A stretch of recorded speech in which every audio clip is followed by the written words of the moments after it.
First, to get our terminology out of the way, the difference between upgrade and migration. First of all, according to Oracle, an upgrade deals with modifying the structure of your existing database files. So you're performing some surgery on the data dictionary of the source database.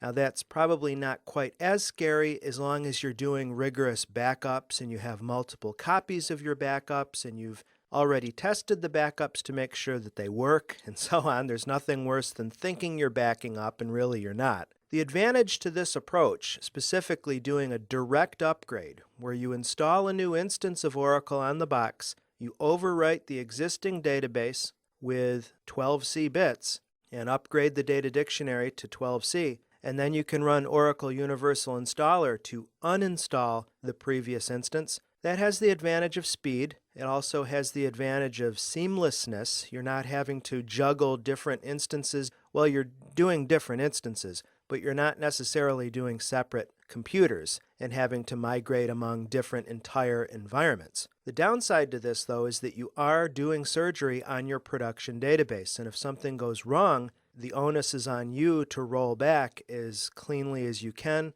and minimize the amount of system downtime. Remember that the reason why this is so scary is that many businesses have all of their most crucial information stored in Oracle database. It could be all of your customer contact information, your sales information, your internal inventory. Now another way to go is to do an indirect upgrade, and basically you're going to do this if you're running a source version of Oracle that doesn't support the direct upgrade method.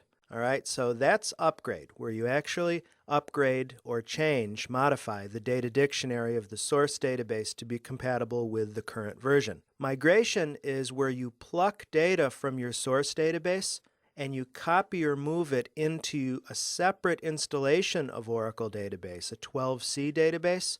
This has the advantage of, number one, you're not perturbing the production of your source database. It stays online. You can keep it going as long as you want to.